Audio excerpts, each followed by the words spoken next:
أهلا بكم من لبنان المعذب والمنهوب والمستولى عليه، والذي يعيش تراكم مصائب لا تحصى.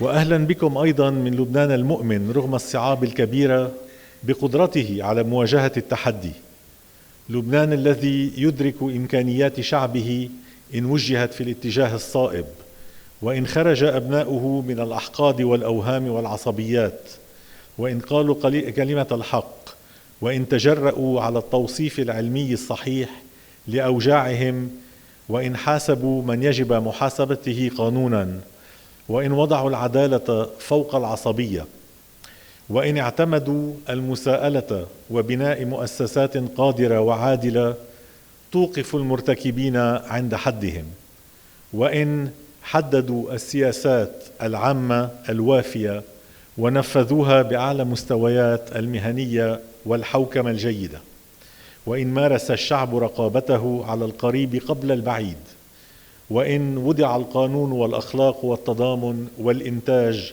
قبل كل القيم الزائفة المعتمدة.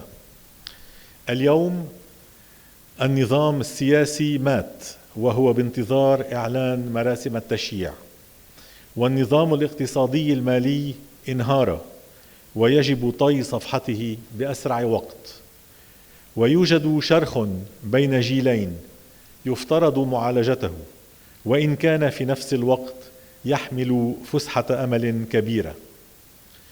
كما تعلمون، مع كل مشكلة تأتي فرصة، وعلى سبيل المثال إن الخروج من تثبيت سعر العملة قد يساعد على إعادة الإنتاج والتصدير، شرط طبعا أن نخرج من جنون أسعار الصرف المتعددة وما ينتج عنها من هيركات على الناس. إن أوقات الأزمات هي أوقات فرص أيضا، ويجب الاستفادة من حالة الريست لبناء المستقبل الواعد. إن هذه الندوة التي تنظمها المؤسسة اللبنانية للمواطنة Citizen Foundation Fondation Citoyenne بالتعاون مع كونراد أدينور شتيفتونغ تبحث عن أجوبة حول مواضيع أساسية للحقبة القادمة، من عبور إلى نموذج تنموي جديد عبر سياسات عامة صائبة ومدروسة، ومن برامج اقتصادية لحكومات قادمة إلى كيفية الاستفادة من ثروات المجتمع المدني المحلي والمغترب، وكل ذلك ضمن مهمة مبلورة لبلدنا الصغير في عالم تتزايد فيه التحديات وتطغى عليه تغيرات وتحولات بيئية ورقمية وصحية. في المختصر، عوض التراشق العقيم والكلام الفارغ وعدم الاكتراث بالناس وبمستقبلهم والتذرع الدائم بانتظار نتائج أحداث خارجية، نطمح إلى الدخول في مرحلة جديدة من تحمل المسؤولية من قبل كل أهل المسؤولية، ووضع أولويات واضحة من ضمنها رفع مستوى العيش للبنانيين وقدرتهم الشرائية، والخدمات العامة والبنى التحتية الضرورية، والبيئة الاستثمارية والبيئة والحوكمة وغيرها. هدفنا بلورة الخيارات الأساسية في السياسات العامة لحسم تلك الخيارات وتنفيذ الإصلاح. كم من مشاريع إصلاحية أساسية وضعنا في القطاع العام ورميت في المهملات. كفى تلهي بالتحريض الغرائزي واستعمال بعض المهرجين للتعتيم على الوقائع وعلى المسائل الأساسية. عار على طبقة حاكمة تنتظر باستمرار أن تأتي الحلول والأفعال من الخارج. الحلول لن تأتي إلا من اللبنانيين في لبنان والمهجر، ولن ينجز أي طرف خارجي ما علينا إنجازه نحن. علينا أن نقلع شوكنا بأيدينا مهما كانت الأوضاع المحيطة بنا من تحولات اقتصادية ورأسمالية، من ثورة رقمية، من 5G وتحولات إقليمية وحروب وتسويات، إلا أن العمل الداخلي علينا. الوطن يستحق، وما الحاجة أصلا إلى مسؤولين بالاسم فقط. مجددا أهلا وسهلا بكم، والكلمة الآن لمدير مؤسسة كونراد أديناور الأستاذ مالتي جاير، الذي أود أن أشكر جزيل الشكر لما رأينا من دعم ومهنية واندفاع لديه ولدى فريقه المميز ولعمل كونراد أديناور في خدمة الإنسان اللبناني. Malte, the floor is yours.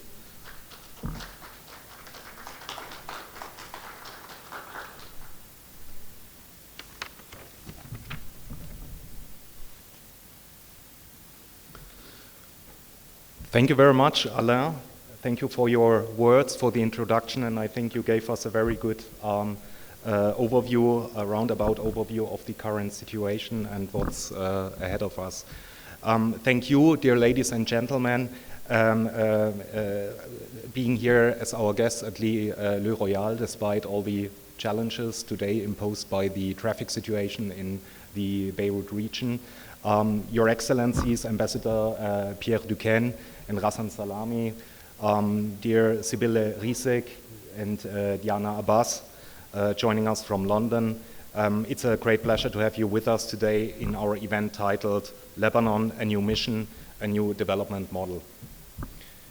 Your Excellency, Ambassador van der Woede, and all other ambassadors and members of the Diplomatic Corps, and all other participants watching the event via our live stream today, thank you for joining us today and for your interest into the subject.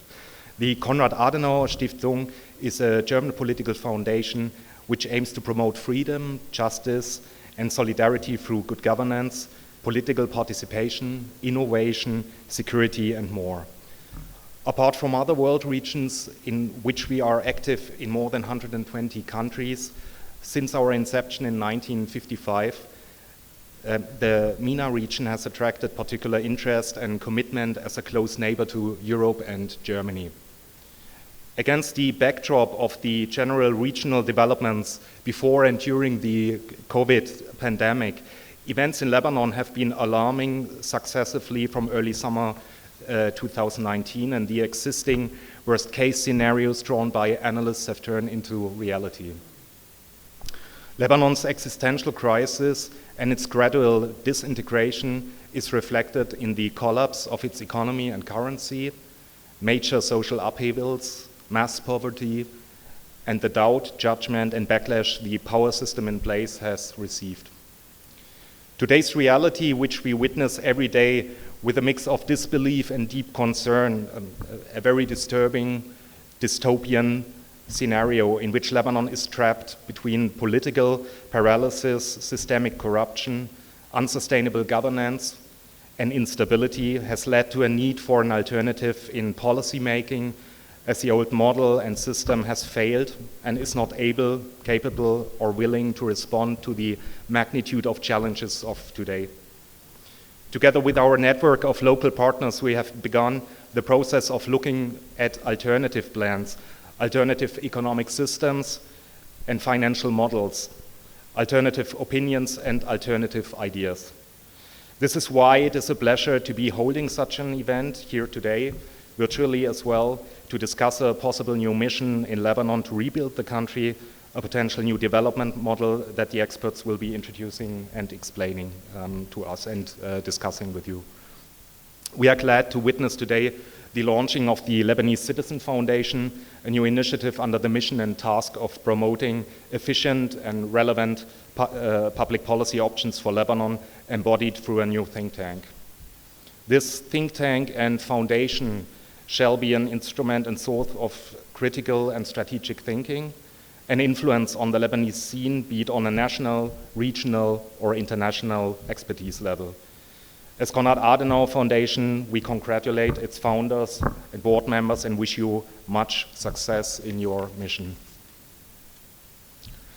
Given the deteriorating situation in Lebanon and the dangerous fall of the country into the unknown within a short period of time, I want to use the opportunity also to re-emphasize our readiness to support similar new initiatives and the courageous and patriotic minds behind them, as we all share the same sense of urgency and concern about the future of Lebanon as we knew it, that makes it imperative to act. I look forward to a fruitful panel discussion and to many more dialogues to come, combined with the hope that we will start seeing a positive impulse aimed at reversing the current crisis trend and gradual change in the economic system and financial system, political participation, and public policy in the country. Thank you.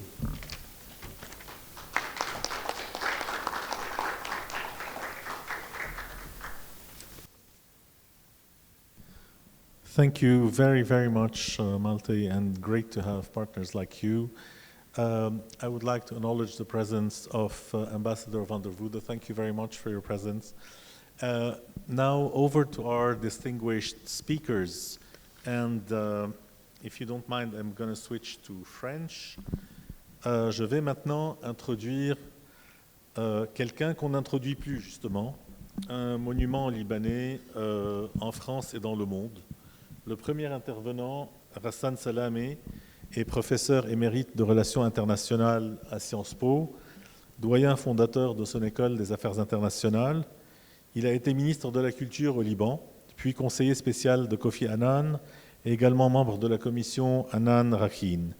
Sa dernière mission en tant que représentant spécial en Libye a permis d'ailleurs de révéler, s'il en était encore besoin, son grand talent de diplomate.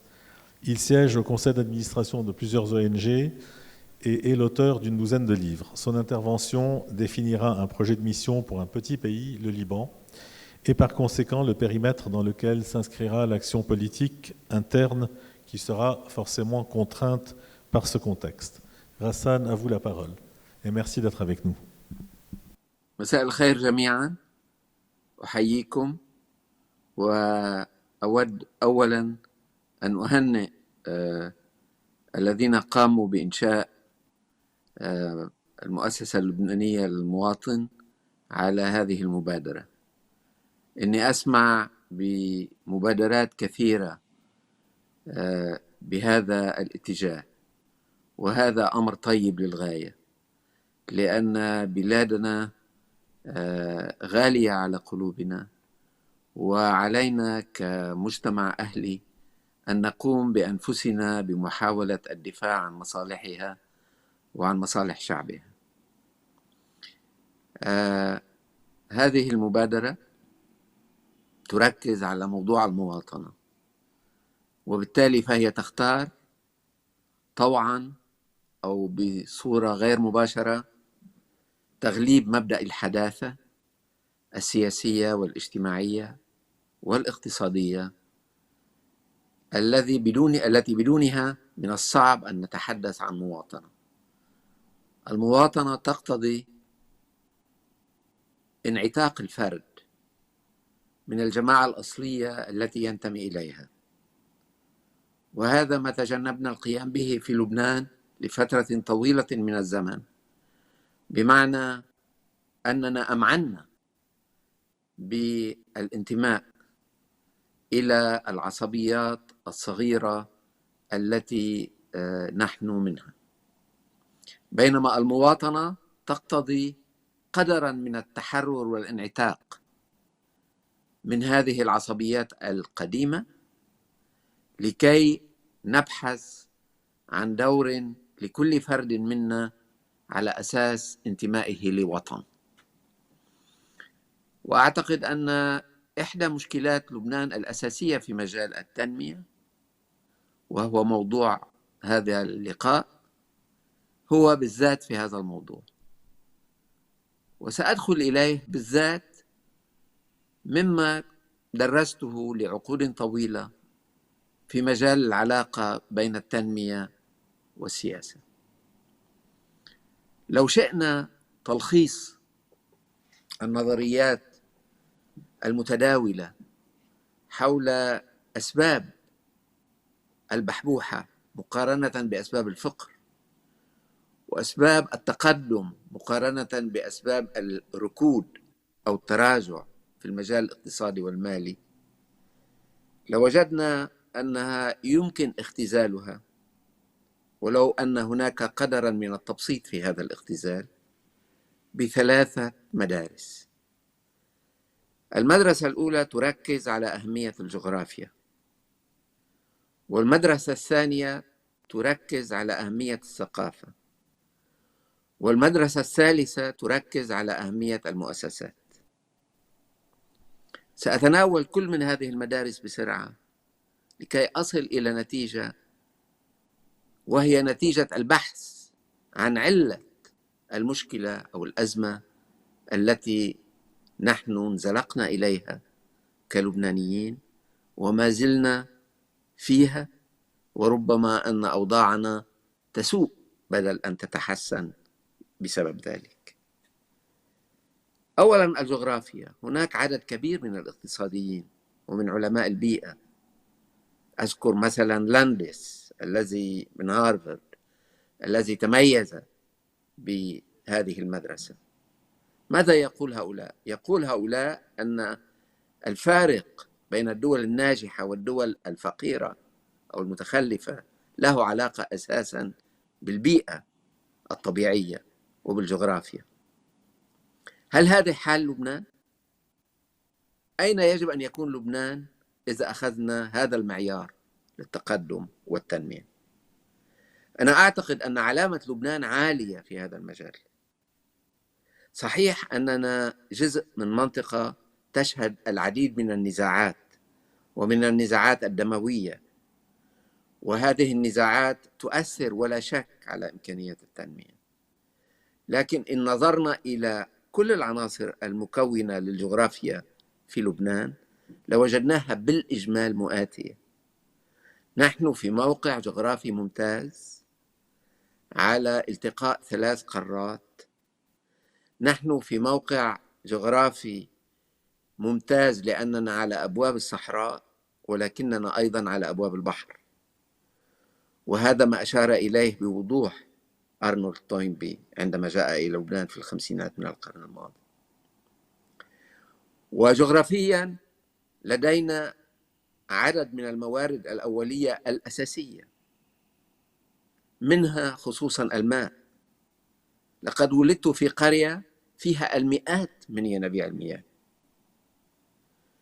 وهناك أيضا مواد أولية كثيرة، رغم أني في وضع يسمح لي بأن أقول بأن ما أسمعه من اللبنانيين حول النفط والغاز مبالغ به كثيرا، ولكننا لسنا بحاجة لهذه المواد الأولية. وهناك دول مثل كوريا أو غيرها تقدمت بدون أن تكون لديها مواد أولية من هذا النوع. إذن في موضوع الجغرافيا أقول أن بإمكاننا من ناحية التواصل، السفر، وطبعا الزراعة والصناعة والخدمات، لدينا شاطئ، لدينا جبل. نحن في مجال الجغرافيا يجب أن نكون في وضع ممتاز. علامتي هنا هي 8/10 في موضوع الجغرافيا. أنتقل إلى المعيار الآخر، وهو معيار علاقة التنمية بالثقافة، وهو معيار تحدث عنه كثيرون. أنا أعتذر، أخطأت بالنسبة للجغرافيا. طبعا كنت أتحدث عن دايموند الذي هو صاحب هذه المدرسة. صاحب هذه المدرسة في العلاقة بين الثقافة والتنمية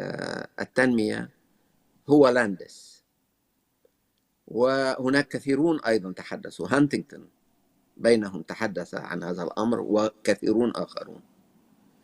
والفكرة هنا هو أن النجاح في التنمية مرتبط بصورة أساسية بوجود ثقافة مؤاتية للتنمية والتقدم، ثقافة تغلب الإنتاج على الريع، تغلب الجهد البشري على انتظار العجائب، تغلب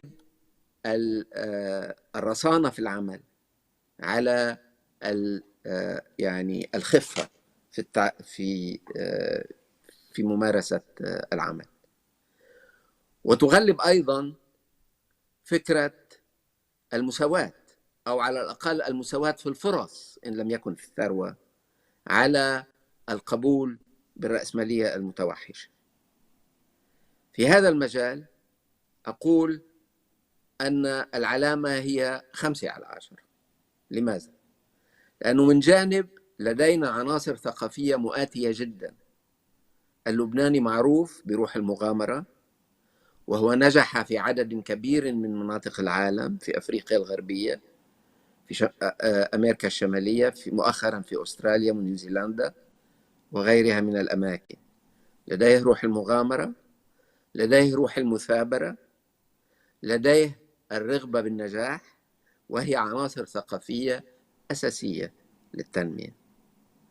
ولكن من جانب آخر ليس لدينا ثقافة الاحترام للشأن العام.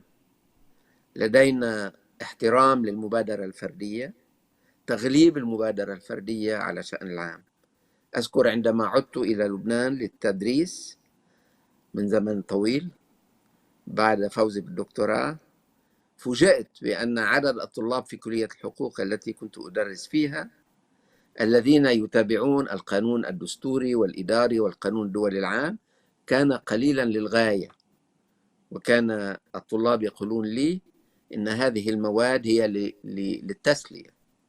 المواد الحقيقية هو القانون التجاري، هو القانون المتعلق بالبزنس، هو القانون المتعلق فقط بالمصلحة الفردية. أنا أعتقد أننا في هذا المجال لدينا طريق طويل لتغليب المصلحة العامة على المصلحة الفردية، وللمواءمة بين روح المغامرة الفردية مع الاهتمام بالمصلحة العامة، لكي لا تكون منازلنا نظيفة في الداخل لكننا نرمي القاذورات في الشارع، لأن الشارع ليس ملكنا، ملك الدولة. وبالتالي في مجال الثقافي لدينا الكثير علينا أن نقوم به، لكن لدينا عناصر مشجعة. لدينا إبداع كبير في المجال الثقافي. عندما كنت وزيرا للثقافة كنت معجبا بمجتمع لبناني ليس بحاجة لوزارة الثقافة. فيروز ليست بحاجة لوزارة الثقافة، والوديع الصافي لم يكن بحاجة لوزارة الثقافة، والمسرح لم يكن بحاجة لوزارة الثقافة. كانت هناك قدرة على المبادرة وعلى الإنتاج الثقافي وعلى إنتاج ما يسمى باقتصاد المتعة مذهلة، وأعتقد أن هذا أمر إيجابي. ولدينا أيضا إبداع واضح في المجال التكنولوجي، وهذا يعني أن الثقافة التي لدينا منفتحة أيضا على الإبداعات التكنولوجية. كما أرى، يعني ذهبت مؤخرا إلى مستشفى، كان هناك لدي وجع في الأذن، إلى مستشفى في الولايات المتحدة، فوجدت أن نصف أعضاء القسم هم من الأطباء اللبنانيين. وهناك أحاديث طويلة عن إنجازات اللبنانيين في سيليكون فالي وفي أماكن أخرى. إذن لدينا انفتاح على فكرة الإبداع، لدينا انفتاح على فكرة تعزيز الثقافة والإنتاج الثقافي والمنتجات الثقافية وتصديرها نحو المنطقة والعالم، ولكن ليست لدينا ثقافة المصلحة العامة أو المصلحة الجماعية. نحن نفكر باستمرار بالنجاح الفردي وليس بصورة كافية بالنجاح الجماعي. أصل إلى المعيار الثالث الذي يعطى للتنمية إجمالا، وهو المعيار الذي اشتهر في الفترة الأخيرة، لا سيما بعد صدور كتاب مهم لأسيموغلو وروبنسون، وهو كتاب يقول أن الجغرافيا والثقافة عناصر هامشية. العنصر الأساسي هو عنصر المؤسسات. هناك دول جغرافيا غير متمكنة، ثقافة العمل والإنتاج فيها ضعيفة، ولكن المؤسسات فيها قوية. وهذه المؤسسات هي المؤسسات المالية والاقتصادية طبعا، ولكن أيضا المؤسسات السياسية. هنا العلامة التي أعطيها لوطني علامة متدنية كثيرا، ربما تكون 2/10. المؤسسات في بلادنا مؤسسات ضعيفة وهشة، وعندما أسمع أن هناك من يتحدث عن قوة، عن لبنان قوي إلى آخره، أصاب بالإحباط، لأن القوة تأتي من المؤسسات، لا تأتي من الأفراد ولا من الأحزاب ولا من أي شيء آخر، تأتي من المؤسسات. ونحن لدينا مؤسسات هشة تزيد هشاشتها يوما بعد يوم. المؤسسات الصحية الحكومية لدينا باستثناء ما قامت به بالنسبة للكوفيد لم تكن ناجحة. المؤسسات التربوية مهددة. مؤسسة القضاء مهددة. هناك مؤسسات كثيرة تعمل بطريقة غير واضحة وتعمل بطريقة غير منتجة، وهذا لا يعني أنه علينا أن ننشئ مؤسسات جديدة، علينا أن نصلح هذه المؤسسات، وهذه المؤسسات في حالة فعلا يرثى لها. وأعتقد أن هناك أمور يمكن بل علينا أن نقدم عليها بعد 3 عقود على توصلنا لاتفاق الطائف. أعتقد بالذات أن ما حصل منذ ذلك الحين ليس بسبب نص الاتفاق، ولكن بسبب الطريقة التي مورس فيها هذا الاتفاق وما زال يمارس حتى اليوم، لا تساعد في إنشاء المؤسسات الضرورية، بل على العكس، ولا تساعد في هذا الصعود الذي تحدثت عنه في مطلع حديثي من الانتماء إلى العصبيات القديمة إلى الانتماء للوطن. بل يمكن القول أن الطائفية التي كانت مصدرا مهما للمشاكل في لبنان عبر التاريخ ليس وجود الطوائف، إنما استعمال الطائفية في الحياة العامة قد تفاقمت في الفترة الأخيرة بطريقة مرعبة، وأنا لا أستثني أحدا من الأطراف السياسية في هذا الموضوع. أعتقد أنه ربما علينا أن نفكر مجددا بما يجب القيام به في هذا المجال، لأن العلاقة بين الطائفية وبين الفساد علاقة متينة للغاية. عندما كنت في الحكومة تعلمت شيئا مهما، وهو إن كنت تريد طرد موظف لأنه ارتبط بالفساد ولديك وثائق حول فساده، فالطائفية تحميه. فإن كان من طائفة أخرى فستتهم كرئيسه بأنك طائفي وأنك ضد طائفته وليس ضد فساده، وإن كان من طائفتك فستتهم أنك تخاف منه من أن يكون غريما لك، وتضيع فكرة الفساد بسبب حماية الطائفية للفاسدين. أعطي هذا المثل وأنا أعلم أن كل من مستمعي لديهم أمثلة عديدة على هذه العلاقة المتينة بين الفساد والطائفية. اتفاق طائف جاء بأفكار أنا أعتقد أنه ربما آن الأوان لإعادة التفكير فيها، لأنها لم تنجح في العقود الماضية بل تفاقم الوضع.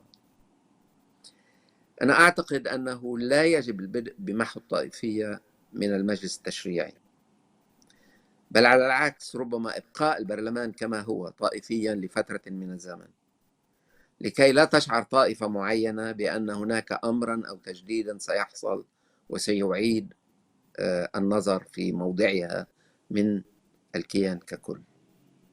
ولكن يجب الإسراع في محو الطائفية من السلطة التنفيذية، وهذا يجب أن يبدأ بالإدارة العامة، حيث أصبحت وظيفة فراش في كل وزارة طائفية، وهذا أمر غير مقبول.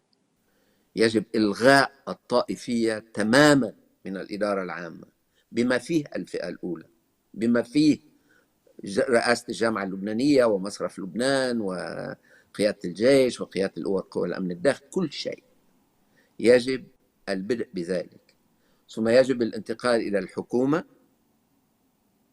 ثم يجب الانتقال إلى الرئاسات الثلاث، ويجب أن يتم ذلك بسرعة. ويجب أن ننسى فكرة أن الطائفية ستذهب من النصوص عندما تذهب من النفوس. لن تذهب من النفوس، لكن الطائفية هي كالحمى المالطية، تقوى وتضعف حسب الظروف وحسب الأزمنة. نحن جعلنا كل شيء مؤاتيا لها لكي تقوى في الفترة الأخيرة، وبالتالي أكلنا الفساد، وبالتالي تحكم الفساد في كل مسيرتنا السياسية والإدارية. لذلك أعتقد أنه من الضروري الإسراع في معالجة هذا الأمر في أسرع وقت ممكن، وهذا ما سيسمح لنا في الأرجح في إعادة تحديد موضع لبنان في المنطقة. هناك في المنطقة حب للبنان حقيقي وقديم ومتأصل أينما ذهبت، ولكن هناك أسف ونوع من الاحتقار للحياة السياسية والإدارية والعجز المتمكن في الإدارة العامة في بلدنا. بلدان أخرى تقدمت علينا بكثير وحسنا فعلت، لأننا لم نهتم نحن بالتقدم. ففي المعايير الثلاثة علينا أن نتقدم بسرعة، وهذا يقتضي، وهذه نقطة النهاية بالنسبة لهذا الحديث، هذا يقتضي الكثير من التواضع. الكثير من التواضع. عندما أسمع مواطني اللبنانيين يتحدثون عن الآخرين في المنطقة والعالم، بودي أن أقول لهم: لقد سبقوكم، لقد أقروا بأخطائهم، لقد عرفوا مواطن ضعفهم، أما نحن فبقينا نتبجح ولم نعالج أيا من المشاكل القوية التي علينا أن نعالجها. علينا أن نفعل كثيرا في مجال الجغرافيا، ولكن علينا أن نعمل أكثر على تغيير الثقافة لكي تصبح أكثر مؤاتية للتنمية. والأهم، علينا أن نحرر بسرعة المؤسسات بدءا بالإدارة وانطلاقا إلى السلطة التنفيذية فالسلطة التشريعية بأسرع وقت ممكن من أسر الطائفية. هذا ما لدي. أتمنى لمؤسسة المواطن أن تتقدم، وأتمنى لها أن تفعل كثيرا في مجال، كما كان يقول إدمون رباط، تحرير المواطن اللبناني من الزريبة. هذا هو التعبير الذي استعمله الطائفية التي حشر فيها. هذا أمر لم يعد خيارا أمامنا، بات مفتاحا للخروج من مشاكلنا، وبات أمرا في غاية الأهمية إن فعلا شئنا أن نخرج من الجورة العميقة والتي تتعمق كل يوم التي وقعنا فيها. شكرا لك. شكرا دكتور سلامي. رح نرجع بعد الحديث تبع المتحدثين الثلاثة الآخرين بشكل مقتضب لإطار يمكن وآلية التغيير. Un autre esprit brillant, no retreat, no surrender, quelqu'un qui se bat très fort. Sybille Rzq est la directrice des politiques publiques chez Kulluna Irada. Elle a été correspondante à Beyrouth depuis l'an 2000 du Figaro et a été éditrice en chef du Commerce du Levant. Elle aussi, elle est diplômée de Sciences Po et du Centre de formation des journalistes à Paris, co-founder de Aldic et de l'association Logis. Sybille, à toi. Merci Alain et merci de m'avoir invité à ce débat très important pour le Liban, bien entendu, et bonne chance à la Fondation citoyenne. Comme je suis une ancienne élève de Sciences Po, je vais vous proposer un plan en 2 parties et 2 sous-parties à Sciences Po, où j'ai eu la chance d'avoir pour professeur Hassan Salamé, que je salue. Alors, comment traiter la question qui m'est posée, quel programme économique pour un gouvernement de transition? D'abord, commencer par expliquer pourquoi nous pensons qu'il faut un gouvernement de transition. D'abord parce qu'il y a une urgence sociale absolue, il y a non-assistance à pays en danger de la part de nos gouvernants, comme l'a expliqué avec une bonne formule M. Le Drian, et que, selon nous, la seule voie politique pour préserver cette société, c'est justement ce gouvernement de transition. Ensuite, je tenterai de répondre rapidement à la question des choix politiques, économiques et sociaux que nous pouvons faire, avec d'abord une feuille de route, comme les affectionne M. Duquesne, et ensuite quelques orientations plus précises dans la mesure du temps qui est imparti. Alors d'abord, pourquoi il y a urgence ? Parce qu'il faut absolument stopper l'effondrement économique et social que nous vivons et mettre un terme à la répartition des pertes qui se fait de la façon la plus inéquitable possible. La crise qui a éclaté il y a 1 an et demi maintenant, c'est long, a mis au jour les pertes qui étaient accumulées dans le système, fruit de 3 décennies de politiques économiques, budgétaires et monétaires désastreuses. Donc c'était 100 milliards de dollars, c'est énorme, c'est historique dans les crises financières modernes, c'est un record, et c'est 2 fois la taille du PIB du pays, pour donner un ordre de grandeur. Mais l'immobilisme qui a prévalu depuis, et qui est en grande partie dû au système politique dont Hassan Salamé a dressé un portrait rapide, n'a fait qu'aggraver ces inégalités. Pourquoi ? Parce que ce sont les plus démunis qui, à travers l'inflation et la dévaluation, encaissent de plein fouet ce choc. Les petits déposants aussi sont les premiers à encaisser des décotes, à subir des pertes, des haircuts comme on les appelle en anglais, alors que normalement, selon les règles de base du capitalisme, c'est à l'actionnaire de prendre les pertes en premier. Au point que le Liban, en fait, en est à se demander s'il ne devrait pas se réjouir d'ingurgiter enfin ce qu'on appelle d'habitude la potion amère du FMI. Cette potion du FMI s'apparente à un sirop délicieux tant ce qu'inflige à la société libanaise le système politique au pouvoir est douloureux. Alors quelques rapides indicateurs pour expliquer où on en est économiquement et socialement. Notre PIB est tombé de 50 milliards de dollars environ à 20 milliards. C'est une chute qui est sans équivalent dans le monde par sa rapidité. Pour rappel, la Grande Dépression qu'on étudie dans les livres d'économie a connu une chute similaire, mais en 5 ans, pas en 1 an, en proportion. Le PIB par habitant des Libanais est revenu à son niveau du début, moitié des années 90. Le revenu, la pauvreté est massive, elle concerne plus de 50% de la population.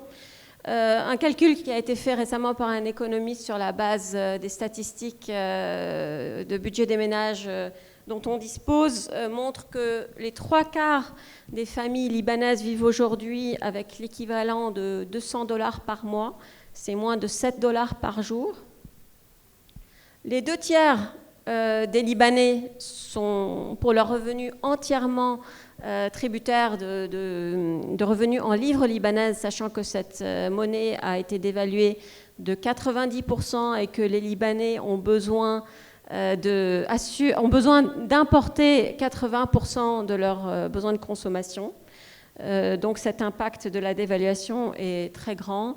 Le salaire minimum aujourd'hui est inférieur ou équivalent à celui de pays comme les Philippines ou le Bangladesh, dont on importe la main-d'œuvre, par exemple. On importait la main-d'œuvre jusque-là pour assurer des travaux d'employés domestiques. L'inflation est de plus 150% sur un an, avec des pics de 400, 500, voire 600% sur certains produits. En fait, la liste est très longue des indicateurs qui sont au rouge vif, mais étant donné l'appareil statistique totalement déficitaire de l'État libanais, c'est difficile de donner avec précision l'ampleur de l'émigration, par exemple, de la déscolarisation, des problèmes dans les administrations, des systèmes de santé, etc. Alors, il y a donc urgence absolue, mais pourquoi un gouvernement de transition pour tenter de stopper cet effondrement et de poser les jalons d'un redressement? D'abord parce que la situation et la crise n'est pas que économique et sociale et financière, elle est avant tout politique, c'est une crise de système. Il n'y aura pas de retour à l'avant octobre 2019. Et le seul moyen, en fait, aujourd'hui de résoudre cette crise systémique, c'est de former un gouvernement de transition. Que veut dire un gouvernement de transition?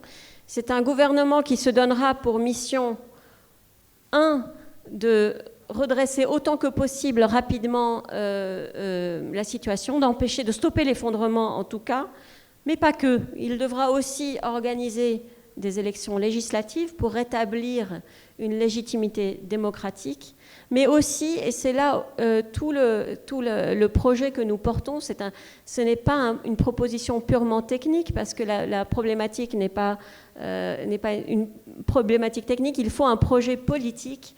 Et Kuluna Irada, avec d'autres, voulons porter le projet d'un État moderne que le Liban n'a pas réussi à instaurer un peu plus de 100 ans après sa création.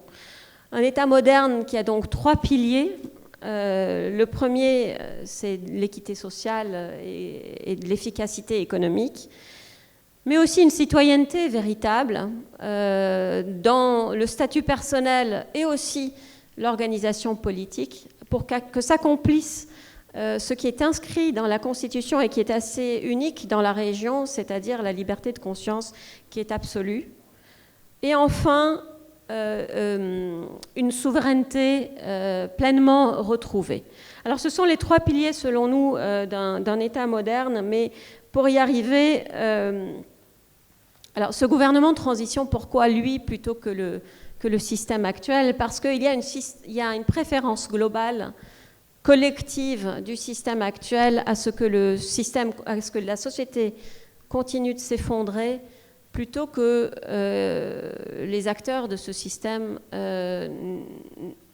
ne perdent leur position ou leurs intérêts. C'est le principal enseignement que l'on peut tirer de l'année et demie qui vient de s'écouler. Avec un seul commandant à bord jusqu'à présent, qui est le gouverneur de la Banque centrale, qui prend des décisions qui vont bien au-delà, quel que soit ce qu'on pense de ces décisions, mais par nature qui vont bien au-delà de son mandat, alors qu'il n'en a pas la légitimité démocratique ou même institutionnelle selon la loi. Et donc il faut absolument rétablir de la légitimité au niveau de l'exécutif, et étant donné l'urgence des pouvoirs exceptionnels pour cet exécutif qui devra être provisoire, évidemment, pour des nécessités démocratiques. Alors je passe à mon deuxième point, essayer de dresser un panorama rapide de cette feuille de route. Je vais vous en citer les points principaux rapidement avant de m'attarder à quelques points. Alors d'abord, il faut actualiser l'évaluation des pertes qui était de 100 milliards il y a 1 an et demi. Aujourd'hui, il faut savoir exactement, il faut faire un audit complet de la Banque centrale et du système financier, ce qui suppose de nommer un nouveau gouverneur de la Banque centrale. Il faut contrôler les mouvements de capitaux. C'est le b.a.-ba normalement en matière de crise financière, on ne l'a toujours pas fait. Et pas seulement les capitaux en termes de dépôt, mais aussi, par nature, aussi encadrer le mouvement des importations. Troisièmement, définir le niveau immédiat des liquidités dont peut disposer ce gouvernement de transition, c'est-à-dire à la fois les avoirs en devises qui restent à la Banque centrale, et aussi les aides d'urgence auxquelles le Liban peut avoir droit, soit de la part de pays amis sous forme de dons, soit les droits de tirage spéciaux du FMI, soit les prêts déjà engagés qui ont été suspendus et qui pourraient être redébloqués rapidement. Sur cette base, faire des choix budgétaires immédiats, dont je parlerai dans le deuxième point, tout en préparant, bien entendu, un budget multi-annuel sur 5 ans au moins, avec une vision macroéconomique, qui doit servir de base à des discussions pour un programme avec le Fonds monétaire international, les créanciers externes du Liban et les bailleurs amis du Liban qui s'étaient réunis à Cèdre notamment.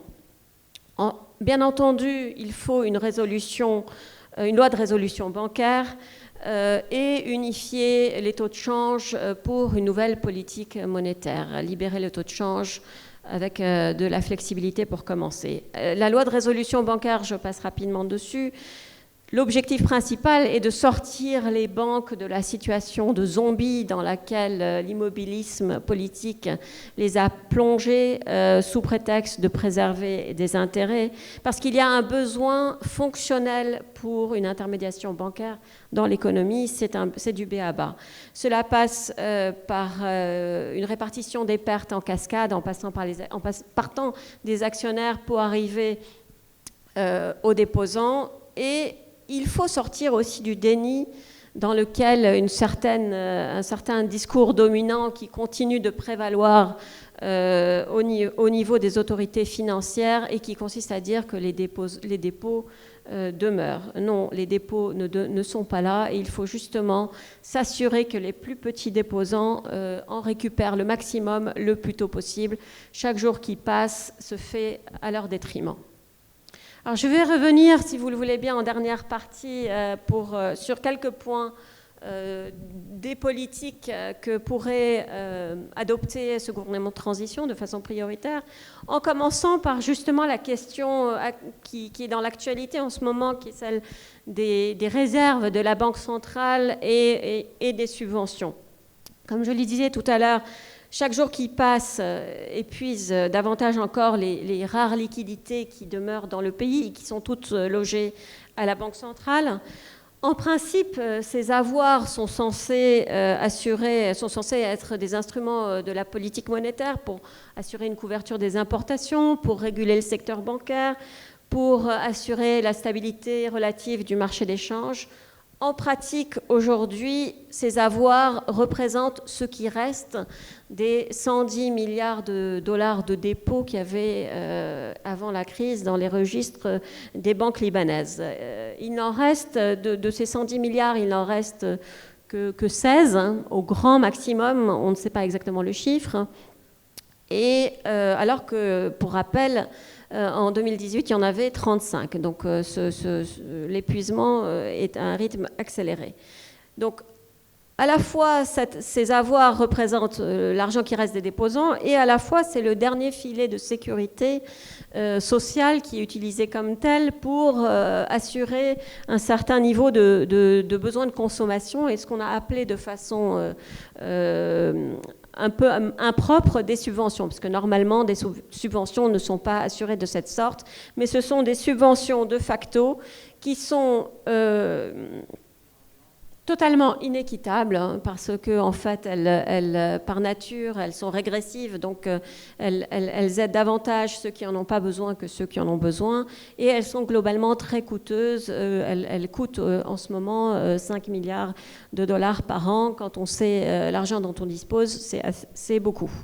Alors, le problème, c'est que focaliser le débat sur les subventions, c'est un moyen un peu facile de détourner l'attention sur les raisons pour lesquelles on en est arrivé à avoir un si faible niveau d'avoir en devise dans le pays, sans parler même des réserves nettes de la Banque centrale qui sont négatives de plus de 50 milliards de dollars, qui représentent des pertes au niveau de la Banque centrale, qui là aussi est une exception mondiale et qui est une des caractéristiques de la crise libanaise.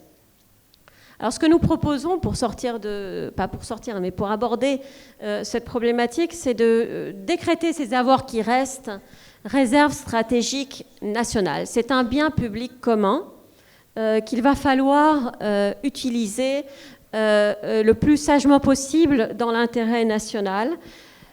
Idéalement, il ne faudrait pas toucher à ces avoirs en devises qui restent, mais utiliser prioritairement les liquidités immédiates qui viendraient d'autres sources, que ce soit des dons de pays amis ou bien des droits de tirage spéciaux, comme je l'ai dit tout à l'heure. Si on est obligé, il va falloir utiliser ces avoirs de façon la plus parcimonieuse et la plus stratégique possible. Dans l'objectif d'arbitrer entre plusieurs objectifs. D'abord, protéger les plus vulnérables. Ensuite, réaliser des investissements publics qui seront structurants avec l'impact maximal sur l'économie. Troisièmement, rembourser autant que possible les petits déposants dans le cadre d'une loi de résolution bancaire. Et enfin, assurer la sauvegarde de la monnaie nationale, qui est un instrument de garantie pour le pouvoir d'achat à long terme des Libanais. J'ai encore un peu de temps ? Je n'ai plus de temps. Bon, si vous voulez, je développerai chacun de ces points plus tard. Mille merci, Sybille. C'est vraiment passionnant d'entendre des commentaires concernant des solutions immédiates. 3 commentaires très rapides. D'abord, les pertes vertigineuses sur lesquelles on revient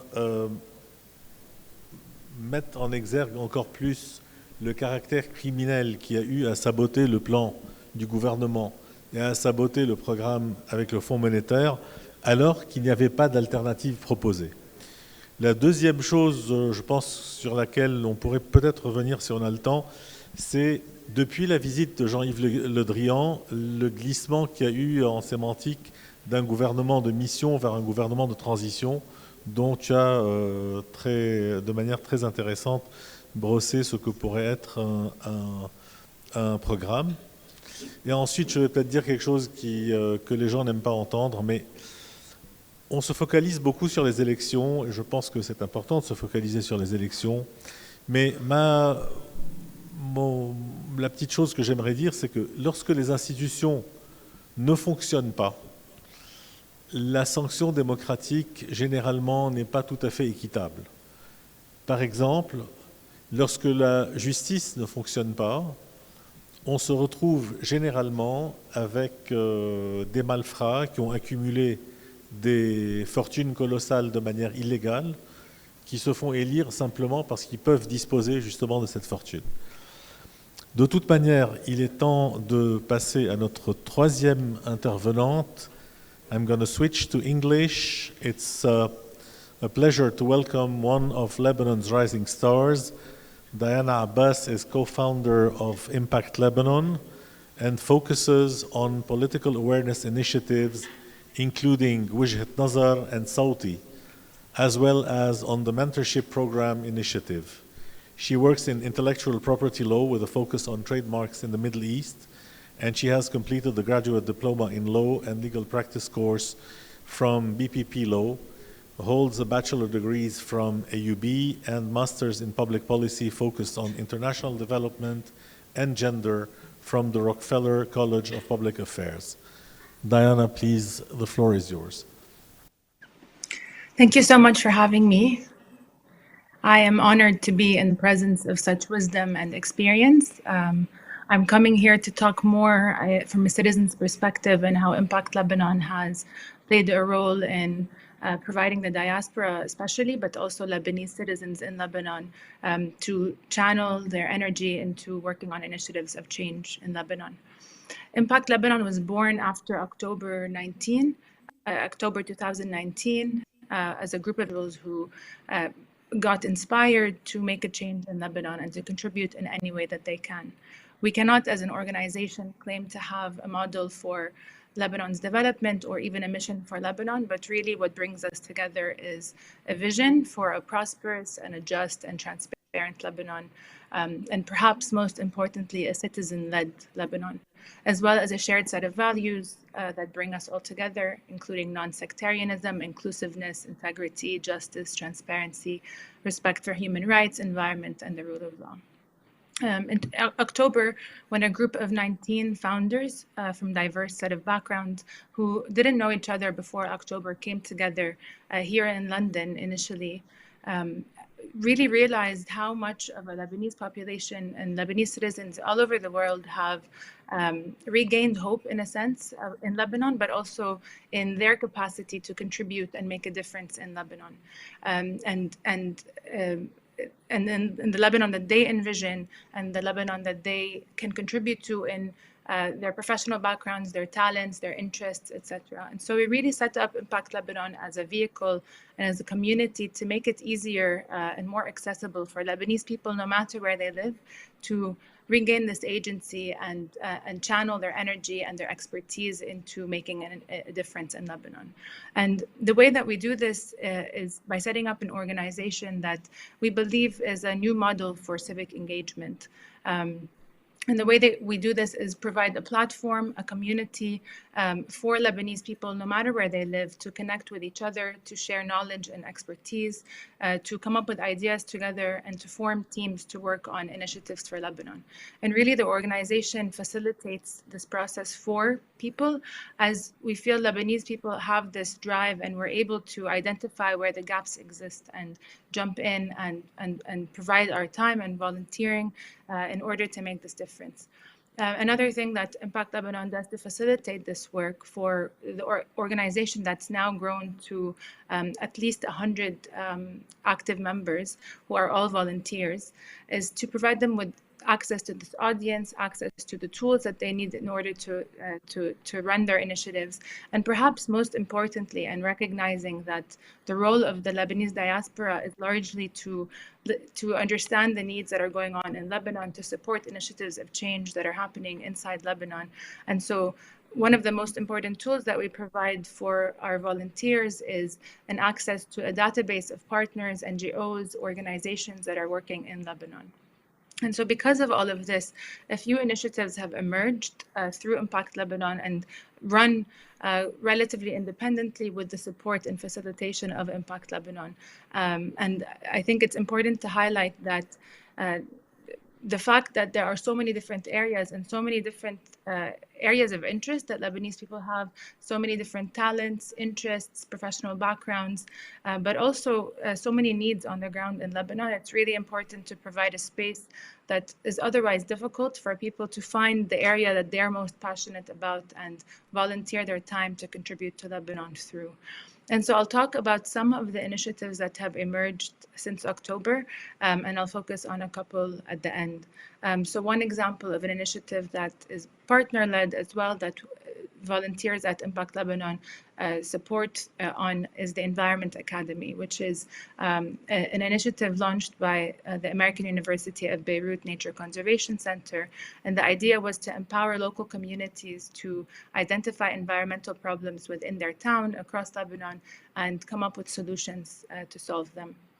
And so they wrote proposals, and different members within Impact Lebanon who have backgrounds in environment or an interest provided the support through mentoring these teams into implementing these initiatives in Lebanon. Another one, the mentorship program, which grew out of a recognition that there are Lebanese professionals all around the world who may not have the time, but do have the desire to support Lebanese people in Lebanon, especially in a difficult economic crisis that was exacerbated by COVID, in finding jobs, building their CVs, and being able to find opportunities. So on this mentorship program, we partnered with another excellent Lebanese organization called Jobs for Lebanon that provides job listings for Lebanese people. And the idea is to connect professionals who live abroad to people in Lebanon who are applying to jobs, supporting them with building their profiles, directing them to jobs that they can do work remotely, especially with the difficulty in finding jobs currently in Lebanon and the difficulty in traveling as well. So that's another area where we provide this space to connect between diaspora who are interested in helping and Lebanese in Lebanon. There's a similar initiative that provides connect students in Lebanon who, as we know, are now struggling there's a whole generation of students who no longer have adequate access to education, and so supporting them with providing tutors abroad to provide them with additional supplemental lessons. Another initiative that really highlights the importance of culture in Lebanon and art is a group of individuals who were interested in the arts in Lebanon, who set up an online concept store called Dekane that buys or partners with local artists in Lebanon to sell their designs abroad, and the proceeds go to the artists and the profits go to NGOs in Lebanon. So that's an example of another initiative. Of course, as we all know, the diaspora has in the past and continues to play a huge role in fundraising for Lebanon. And so we, over the past 2 years, have started building relationships with NGOs in Lebanon that are providing various forms of aid and various programs that are developmental in nature and fundraising for them. And the most recent fundraiser was after the unfortunate August 4 explosion, and a lot of NGOs have really stepped up in rebuilding Lebanon and in place of the government, and so the funding was sent to them through really strong teams that were built to vet various NGOs to understand how they'll be spending the money, and then subsequently a monitoring team that monitors how payments are spent and making sure that we're always transparent with donors and updating them on the progress. And so fundraising is also another area that we work in because we recognize the need for the diaspora to be involved. My personal passion are the initiatives that I'm going to talk to you about right now, and I think we may have all realized, and listening to all of you today talking about public policies and the improvements that are required in Lebanon and the real political and policy related work that's required is refreshing and important. And we've realized over the past 2 years that the Lebanese population has regained interest in really understanding what the problem is, really understanding what the solution might be, what the alternatives might be, understanding the policies and how they affect their lives, understanding why we got here and how we can move forward, and really listening to various perspectives. And as we all know, there are very divisive views on so many issues in Lebanon and so many suggested solutions.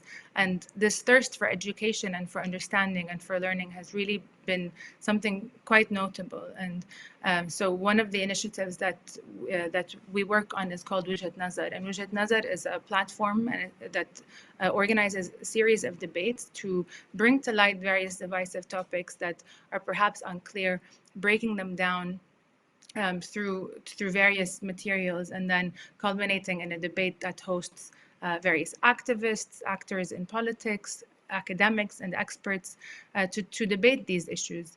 Some of the topics that we've covered have been policy related, so subsidies policies, the IMF program, distribution of loss, as well as various political topics, debating whether or not, and Alain just mentioned this earlier, whether or not elections is the way forward or not.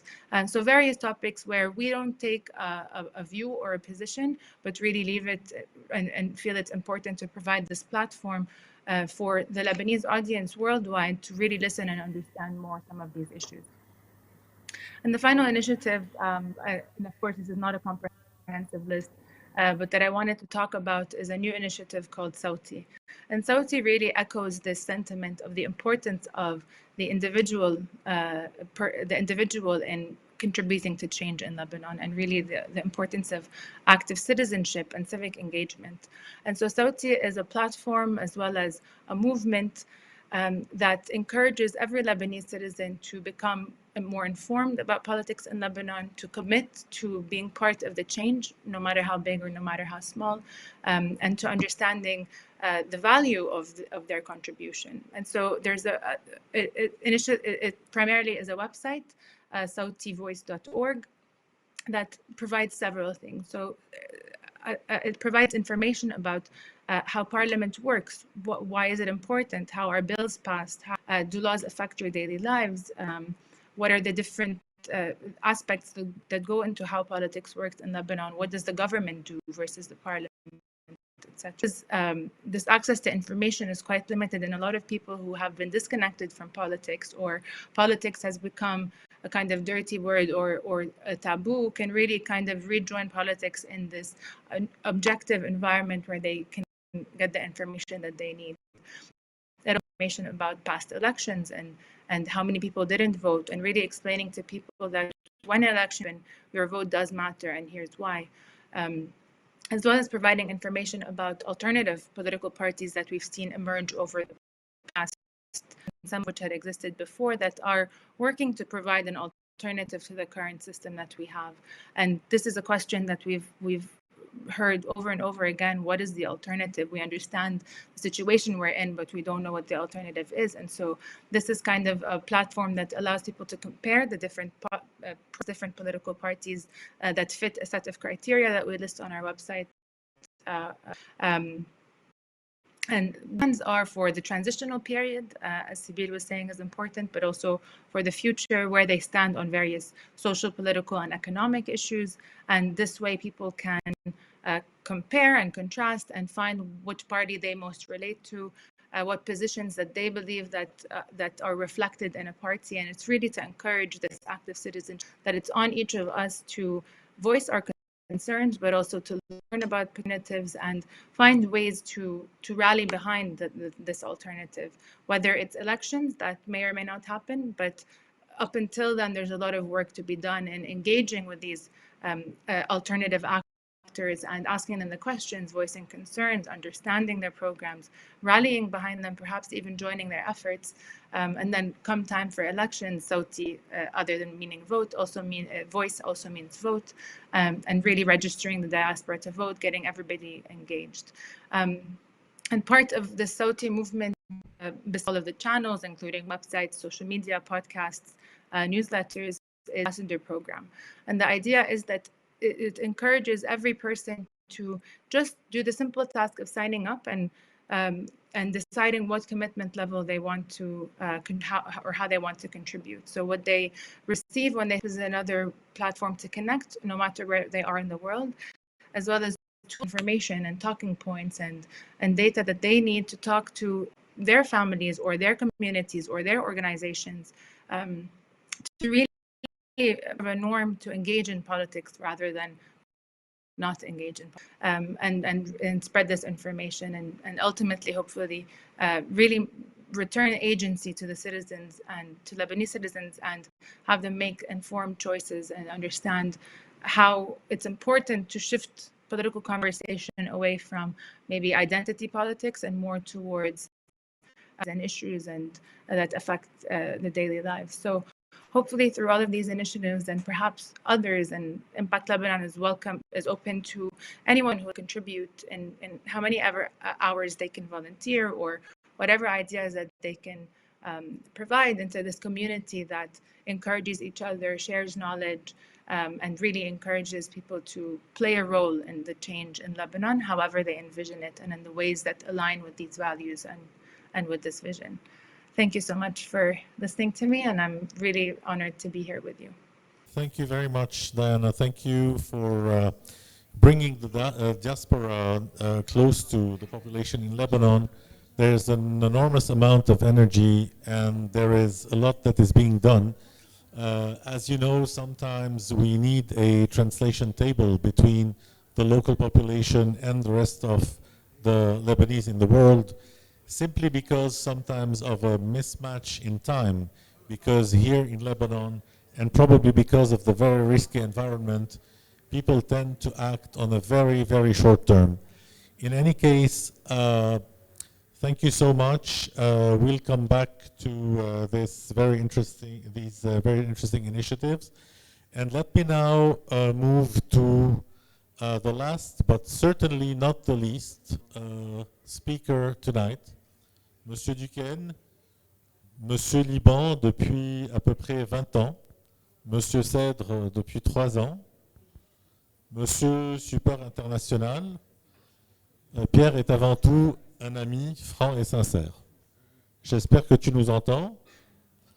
Merci pour l'introduction. Je suis très heureux de participer à cet événement pour de multiples raisons. C'est le premier grand événement de la toute nouvelle fondation des citoyennes libanaises, emmenée par Alain Bifani, que je salue. Je suis heureux de la coopération avec la fondation Konrad Adenauer. C'est difficile de parler après le panel de très grande qualité, et c'est un sujet très intéressant qui nous réunit. Nouvelle mission, nouveau modèle de développement. Ça fait plusieurs mois que j'invite tous mes interlocuteurs libanais qui me parlent à juste titre de l'impasse politique, de la gestion de la crise, de la lutte contre la corruption, à développer aussi une pensée qui aille un peu au-delà sur un nouveau modèle de développement pour le Liban. Et ce pour de multiples raisons. D'abord, on ne reconstruira pas le modèle d'hier, disons des 30 dernières années, qui a échoué. Il faut penser le Liban de demain. Même et surtout, en temps de crise, il faut penser long terme, donner une perspective à tous. Il faut nourrir le débat de politique économique, voire le débat politique tout court, d'ici à 2022. Dans l'indispensable négociation avec le Fonds monétaire international, il ne faudra pas seulement parler ajustement budgétaire, mais développement durable. Et enfin, je considère que le Liban est un État certes en faillite, mais pas un État failli, au sens qui mettent les économistes du développement, et il se doit donc d'avoir des débats de qualité. Les Libanais en sont parfaitement capables. Force est de constater qu'à ma suggestion d'avoir cette réflexion, j'ai pas eu beaucoup de réactions. Et donc j'ai décidé de m'appliquer à moi-même la recommandation, et je suis allé relire les objectifs de développement durable des Nations Unies à l'horizon 2030, et j'ai arbitrairement choisi 2 ou 3 sujets par ODD, comme on dit. Et je vais passer quelques questions en revue de manière très inégale, et je vais ouvrir à dessein plus de questions que je n'apporterai de réponse à partir de quelques-unes des 169 cibles des 17 ODD. Et je vais le faire sous 5 grandes thématiques, non pas 2 parties, 2 sous-parties, pardon, Sybille. Les questions de gouvernance, les questions sociales, les questions environnementales, les questions économiques et enfin les questions financières. Pour les questions de gouvernance, j'en tire quelques-unes à partir des cibles, des objectifs 5, 12, 16 et 17, pardonnez-moi pour les numéros. La cible 5.5, veiller à ce que les femmes participent pleinement et effectivement dans la vie économique et politique, économique et publique. Et l'indicateur 5.5.1 fait même référence explicitement à la proportion de sièges occupés dans les assemblées parlementaires par les femmes. Au scrutin de 2018, 6 femmes sur 218 parlementaires, 5%. Plus généralement, je vous invite à regarder l'indicateur du Centre de développement de l'OCDE qui s'appelle Social Institution and Gender Index et qui mesure les inégalités de genre hommes-femmes dans 120 pays sur la base des lois et normes sociales. Vous serez peut-être surpris d'y voir que le Liban se classe dans les 10% des 120 pays les plus inégalitaires. Deuxième sujet de gouvernance, je vais prendre la cible 12.7, promouvoir des pratiques durables dans le cadre de l'adaptation des marchés publics. Cette cible me permet de rappeler que depuis plusieurs mois, on nous promet le vote de la loi réformant la commande publique. Je comprends que c'est peut-être pour bientôt, mais il faudra ensuite rédiger les textes réglementaires, appliquer cette réforme. Nous aidons, la France aide avec l'Agence française de développement, Expertise France, et elle va continuer à le faire. Cette réforme pousse à la transparence, elle doit aussi pousser à la durabilité des marchés. Troisième objectif, l'objectif 16 dans son ensemble, qui est de promouvoir l'avènement de sociétés pacifiques et inclusives. Bien entendu, il s'applique tout particulièrement au Liban. Laissez-moi mettre l'accent sur 4 cibles. 16.3, promouvoir l'état de droit dans l'ordre interne. Cela peut commencer par le vote de la proposition de loi sur l'indépendance de la justice, qui est au Parlement depuis quelques années. La cible 16.5, réduire nettement la corruption, je ne rentre pas dans les détails. 16.6, mettre en place des institutions efficaces, responsables et transparentes. Et enfin, 16.10, garantir l'accès public à l'information et protéger les libertés fondamentales. Tout ça est d'actualité. Sur les 2 dernières thématiques, je me permets de suggérer par exemple que le Liban poursuive le travail qu'il a lancé en vue de l'adhésion à ce qu'on appelle le partenariat pour pour un gouvernement ouvert, l'Open Government Partnership, qui est une organisation internationale de 78 pays et de plusieurs milliers d'organisations de la société civile qui permet d'envisager la démocratie au-delà du bulletin de vote. Sur ces questions de gouvernance, la cible 17-17, encourager les partenariats publics privés et les partenariats avec la société civile. Ce que dit cette cible paraît d'évidence dans la situation actuelle du Liban, et c'est ce que fait déjà la communauté internationale. Et puis je cite enfin la cible 11A, favoriser l'établissement de liens entre les zones urbaines, périurbaines et rurales, en renforçant la planification du développement à l'échelle nationale et régionale. Et cette cible me permet de poser la question de la décentralisation sous cet angle-là. Question sociale ensuite, et j'extrais quelques idées des objectifs de développement durable 1, 3, 4 et 10. La cible 1.3 vient de mettre en place des mesures de protection sociale, y compris des socles de protection sociale. L'augmentation de la pauvreté qui a été, la crise sanitaire, la pénurie de certains matériels et médicaments poussent à réfléchir à cela. Il se trouve qu'on avait proposé d'aider le Liban à le faire. Un prêt de 246 millions de dollars avait été voté par son conseil d'administration en janvier. Il est toujours bloqué dans les méandres du Parlement et du gouvernement. Sauf erreur, seuls les bailleurs ont l'air de se préoccuper vraiment de cette situation. Parmi d'autres indicateurs des ODD, je relève celui sur la proportion des dépenses publiques affectées aux services essentiels, comme éducation et santé. Je vous les donne, au Liban, 8-9% pour le premier sujet, 13% pour le second, contre, avant le défaut souverain d'il y a un peu plus d'un an, 38% pour les intérêts de la dette. Ces chiffres, à soi seuls, justifient la décision de défaut souverain de mars 20. À plus long terme, mais pas forcément trop loin, je vous cite la cible 3.8, faire en sorte que chacun bénéficie d'une couverture sanitaire universelle. Elle mérite aussi débat. Cible 4.4, augmenter nettement le nombre de jeunes et d'adultes disposant des techniques et professionnels nécessaires à l'emploi. Le Liban va devoir plus que jamais produire sur place pour diminuer sa dépendance externe et moins exporter sa main-d'œuvre. Je dis là que nous, la France, nous sommes engagés dans un premier travail avec des institutions éducatives libanaises, des entreprises, pour le développement de filières de formation professionnelle et technique des jeunes dans divers secteurs. Modélisation numérique du bâtiment, transition économique durable, cybersécurité, agriculture. Je passe à la cible 10.1 que je livre en tant que telle, et je rappelle que tout ça est à l'horizon 2030, donc il y a encore le temps. Assurer progressivement et durablement une croissance des revenus de 40% de la population des plus pauvres à un rythme plus rapide que le revenu moyen national. Cible 10.7. Faciliter la migration et la mobilité de façon ordonnée, sûre, régulière et responsable. Bon, le sujet est ultra sensible, il mérite des échanges nourris sous l'angle migration vers le Liban, mais je me permets de le compléter dans la ligne de ce que je disais sur l'emploi par une réflexion sur le sens inverse. Le Liban a donc depuis des décennies exporté une ressource naturelle sans prix, sa main-d'œuvre qualifiée, qui lui a fourni en retour des ressources pour financer son déficit externe abyssal. Comment ceci peut-il et doit-il fonctionner dans l'avenir? Comment, ma prédécesseuse en parlait, utiliser les ressources des remises des expatriés, de la diaspora, qui restent élevées, 7 milliards de dollars, soit entre un quart et un tiers du PIB. C'est dans les records mondiaux. J'en viens aux questions environnementales à partir des objectifs 6, 11, 12, 13, 14 et 15. Je suis désolé pour ces chiffres, mais si.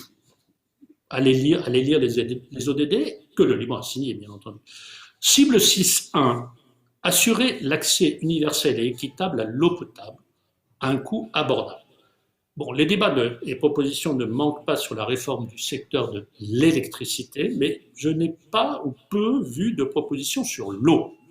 alors que c'est un secteur aussi stratégique, mais dont les coûts sont beaucoup plus internalisés dans la santé des gens que visibles dans les finances publiques. Et je rappelle que la moitié des quelques 280 projets de la conférence CED il y a 3 ans étaient sur l'eau et l'assainissement.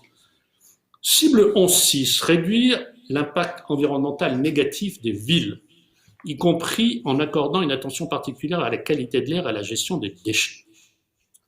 L'indicateur 11.6.1, qui décline cette cible, invite à mesurer la proportion de déchets urbains solides régulièrement collectés. Et je rappelle que le Liban produit près de 1,5 million de tonnes de déchets solides urbains par an. Combien sont traités? Je sais que, bien sûr, que la question a déjà pris une tournure politique en 2015, mais le problème n'a pas changé de nature avec la crise financière. Et relisant ces objectifs de développement durable des Nations Unies, j'ai vraiment été frappé de voir que c'est le sujet, les déchets, le plus référencé dans ceci, sous l'angle d'éviter l'immersion que fait le Liban en Méditerranée, d'avoir une gestion rationnelle, de produire moins ou de recycler. Où en est le Liban sur toute cette thématique? Cible 11.1, assurer l'accès de tous à un logement et des services de base à un coût abordable. La question du logement est normalement au cœur des débats de politique publique. Et elle est réapparue après l'explosion du port. Laissez-moi simplement vous dire là que nos acteurs du logement en France, emmenés par notre ministère dit de la transition écologique, ont commencé à travailler avec l'ordre des ingénieurs et des architectes et les autorités compétentes sur cette question. Plus globalement, sur la planification urbaine, le lien entre la ville et le port de Beyrouth, une reconstruction plus sociale des quartiers touchés par l'explosion, voire, c'est une idée que nous lançons, la création d'une agence d'urbanisme pour le Grand Beyrouth. Cible 13.2, incorporer des mesures relatives au changement climatique dans les politiques, les stratégies et la planification nationale. Ce sujet-là aussi est dans tous les débats publics des pays démocratiques. Pourquoi le Liban ferait exception? Et ce qui est intéressant dans cette cible, c'est l'idée de traverser toutes les politiques publiques. Je vais être un tantinet provocateur. Dans pas mal de pays occidentaux, il y a un débat sur la finance verte des institutions financières, y compris les banques centrales. Pour en terminer, d'autres cibles environnementales, la cible 14.1 sur la pollution marine, la responsabilité du Liban en Méditerranée est importante, ou les questions de biodiversité sous le DD 15. Question économique. Quatrième catégorie. Je vais m'intéresser à quelques secteurs économiques à travers les ODD 2, 7, 8, 9, 11 et 12. Pardon encore pour les numéros. Cible 2.4. Assurer la viabilité des systèmes de production alimentaire et mettre en œuvre des pratiques agricoles résilientes qui permettent d'accroître la productivité et la production. C'est un débat qui commence au Liban et qui commence très pratiquement. Je le sais, je m'en réjouis. Je me réjouis de voir que des entreprises commencent à produire des biens agricoles et des biens agroalimentaires en substitution des importations devenues hors de prix. Construire une agriculture n'est pas la panacée. Le Liban devra toujours importer de multiples produits, mais une réflexion sur les secteurs, les modes de production peut être utile. Cible 9.2, promouvoir une industrialisation durable et augmenter nettement la contribution de l'industrie à l'emploi et au PIB. Le Liban ne va pas devenir un grand pays industriel, mais de la même manière que pour l'agriculture, il y a à réfléchir sur la compétitivité de certains produits, surtout sur le fonctionnement et le financement d'un réseau de PME ou de ME industrielles, de moyennes entreprises industrielles. Cible 7.1, garantir l'accès de tous à des services énergétiques fiables et modernes à un coût abordable. Bon, c'est bien entendu l'objectif économique premier, comme on le voit compte tenu de la situation électrique actuellement, mais on ne regarde de penser la réforme de l'électricité uniquement en termes institutionnels ou de coûts budgétaires ou de tarifs. Il faut aussi, et là encore je suis étonné qu'on en parle si peu, de réfléchir en termes d'énergie renouvelable. C'est ce que dit la cible 7.2, accroître nettement la part de l'énergie renouvelable, ou la 12C, rationaliser les subventions aux combustibles fossiles. Le Liban a les ressources pour augmenter considérablement la part des énergies renouvelables. Juste un chiffre. Dans les années 70, 70% de l'électricité venait des barrages. Aujourd'hui, 97% de l'énergie est importée. Cible 9.1, mettre en place une infrastructure de qualité, fiable, durable et résiliente, y compris une infrastructure régionale et transfrontière. Ce sujet me permet d'aborder d'un mot la question du port. À bas bruit, la France travaille avec les autorités libanaises et avec la communauté internationale emmenée par la Banque mondiale sur de multiples sujets. Le traitement des déchets industriels, le devenir des grains dans les silos, le fonctionnement des douanes, la sécurité portuaire, tant informatique que physique, la numérisation, la gouvernance. Cible 11.2, assurer l'accès de tous à des systèmes de transport public sûr, accessible et viable à un coût abordable. Et l'indicateur 11.2.1 décline cela, proportion de la population ayant aisément accès au transport public. Vous connaissez la réponse. Cible 9.c, accroître nettement l'accès aux technologies de l'information et des communications. La Taoura a eu pour ultime déclencheur un sujet d'accès aux réseaux sociaux. Les recettes des compagnies de télécommunications sont centrales pour le budget. Le Liban déborde de talents dans ce domaine. Y a-t-il eu une réflexion sur ce sujet? Je n'en ai personnellement pas vu. Cible 8.9, élaborer et mettre en œuvre des politiques visant à développer un tourisme durable. Et la cible 12B rajoute un tourisme durable créateur d'emplois et valorisant la culture. Ce secteur était et doit demeurer un secteur central de l'économie de la société libanaise. Il est bien sûr lié, pour une part, à la situation politique interne et régionale, mais pas seulement.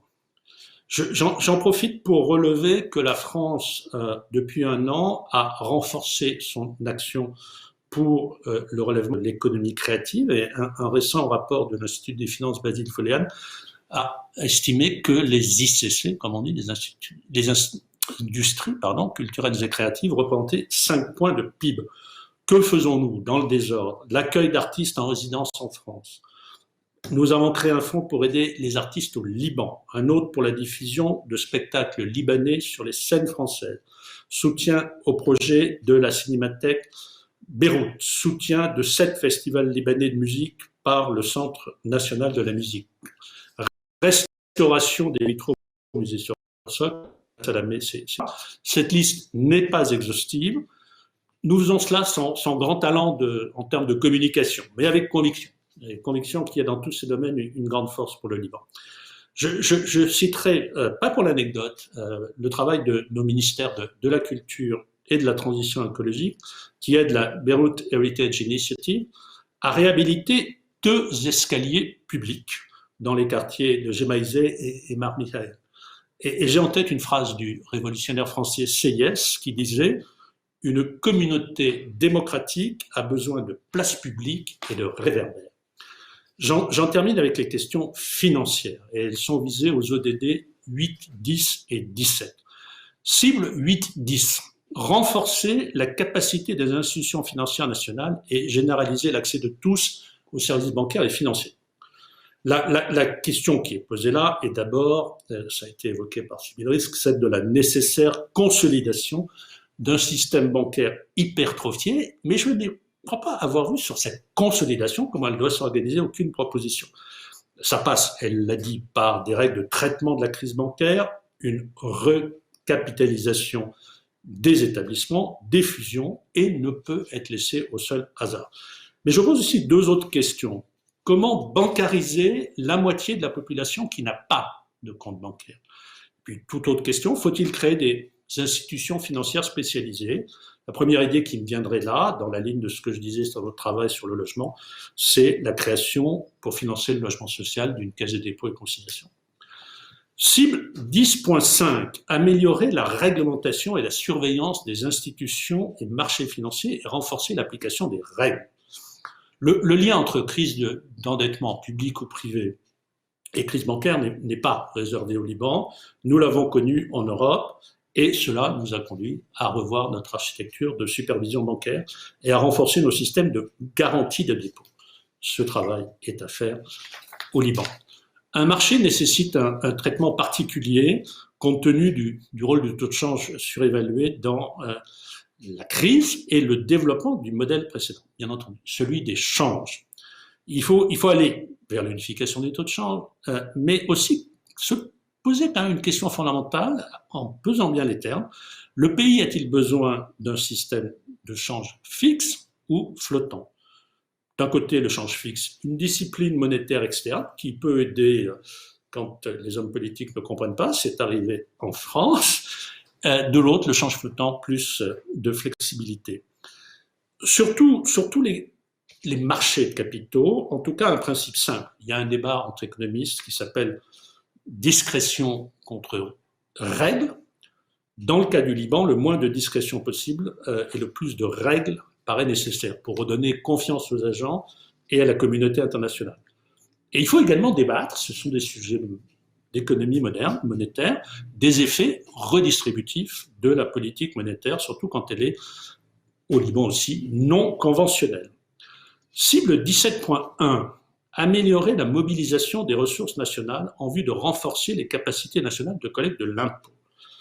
Là aussi, et je ne demande qu'à être corrigé, je crains qu'il n'y ait pas de débat fiscal au Liban, dans le sens français du terme, les impôts et les taxes.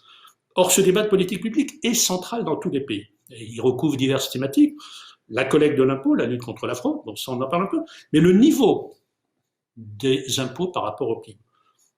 15% au Liban, c'est extrêmement faible par rapport à tous les standards mondiaux.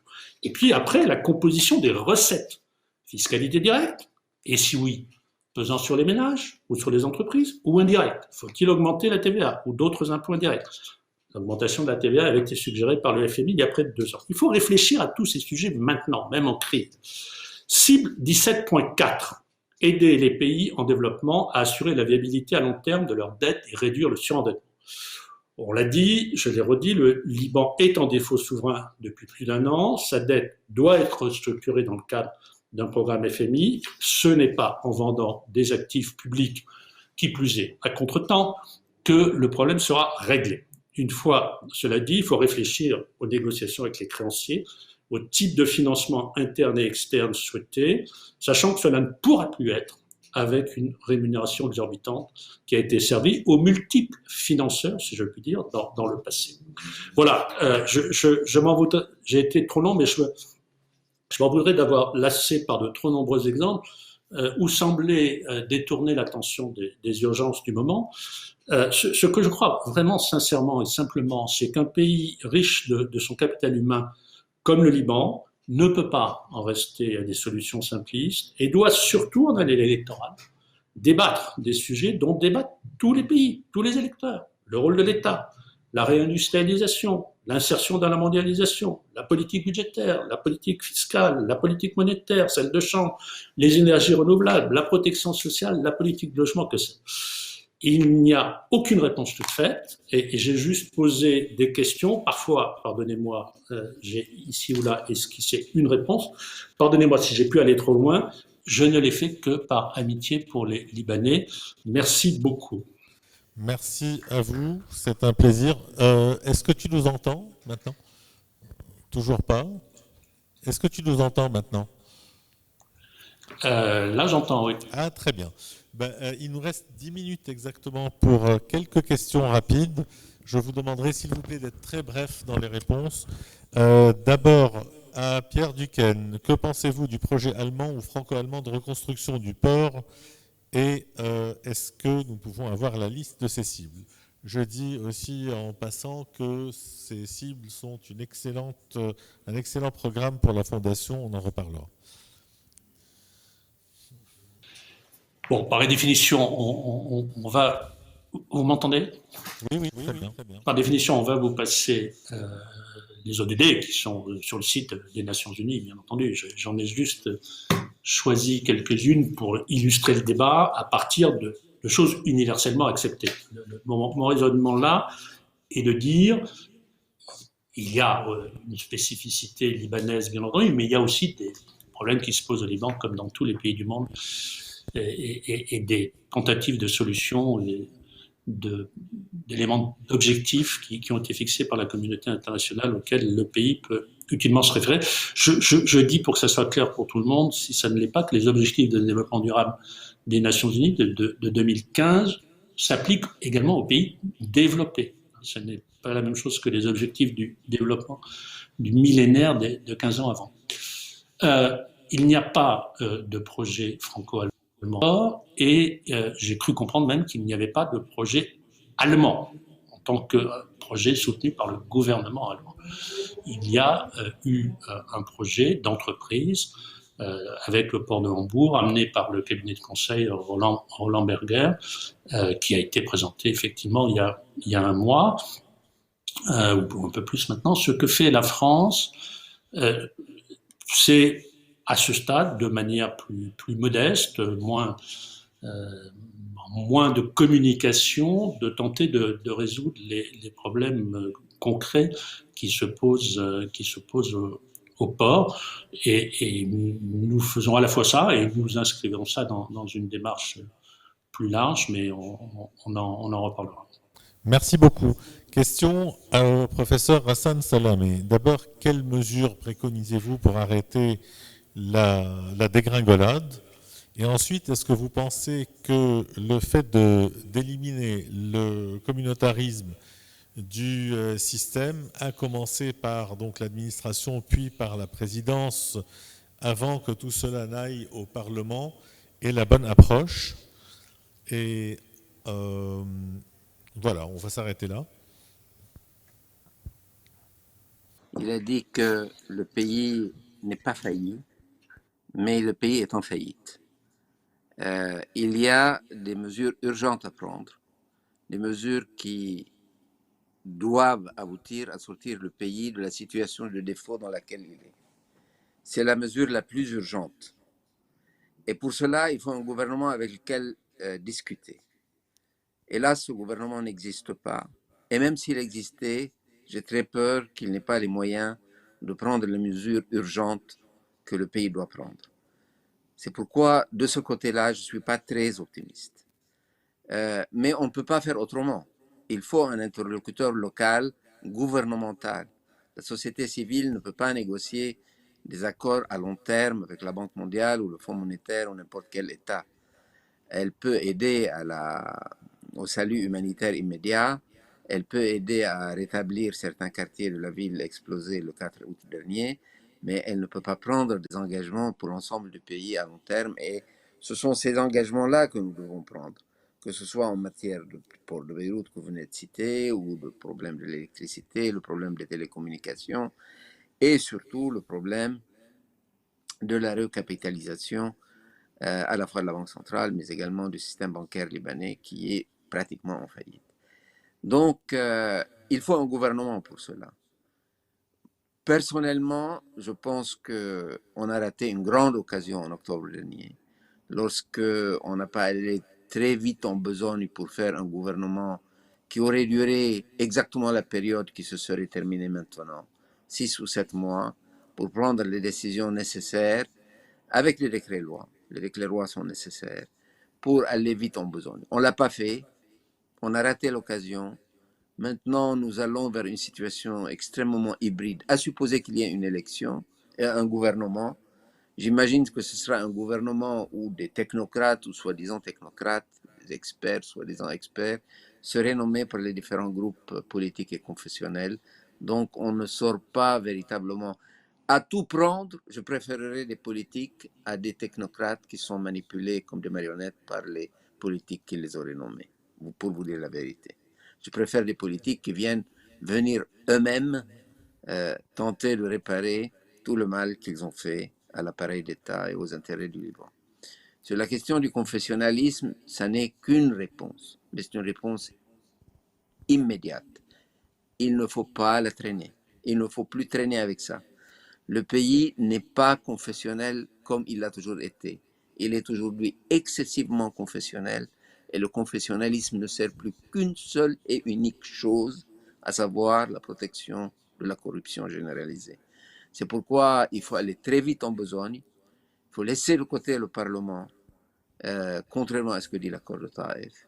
Il faut commencer la déconfessionnalisation par les choses qui intéressent directement les gens, à savoir l'administration publique, ensuite le gouvernement et enfin les 3 présidences. Je pense que plus on tourne autour de la question, plus on retarde le moment où on peut véritablement, parce que vous voulez établir une fondation du citoyen, plus la création d'une citoyenneté libanaise sera difficile, voire même impossible. Sans passer par là, on n'ira nulle part.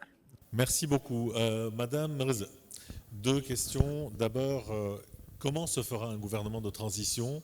Est-ce que c'est possible dans l'actuelle situation? Et deuxièmement, vous dites il faut, tout est dans l'action sur le terrain. Comment pensez-vous agir de manière palpable pour exécuter tout ce que vous avez préconisé comme idée constructive?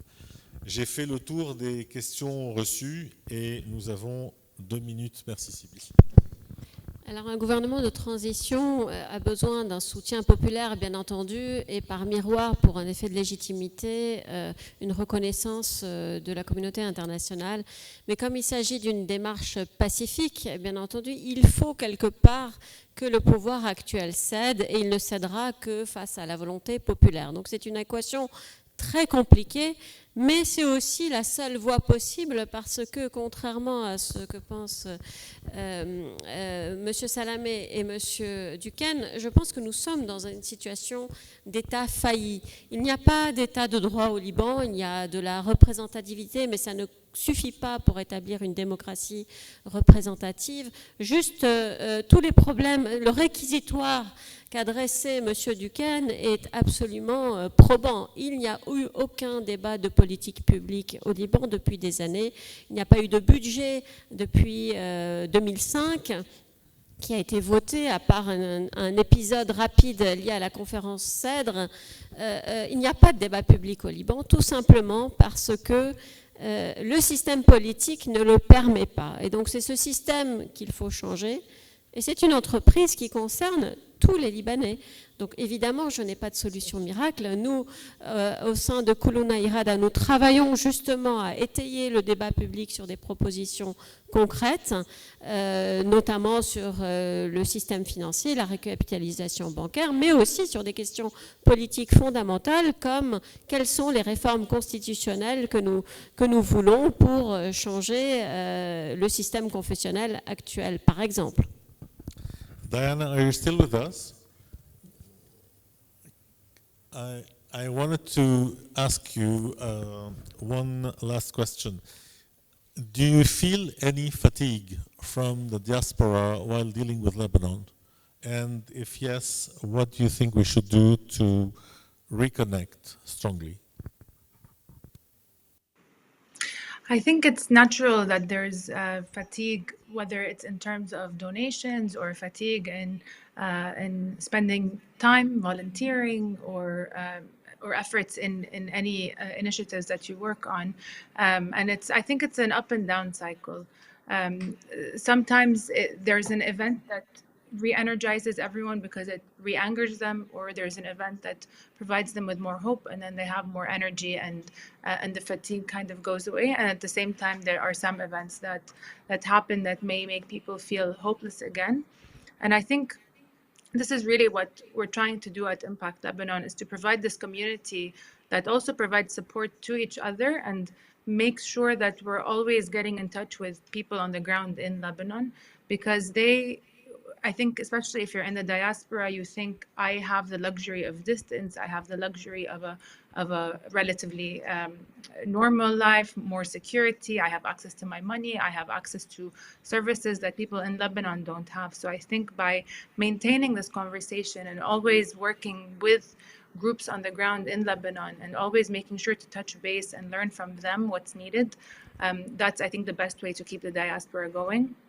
Whereas whenever there's a disconnect and the conversation stops, I think that's when it becomes easier for the diaspora to disconnect and to give in to this fatigue.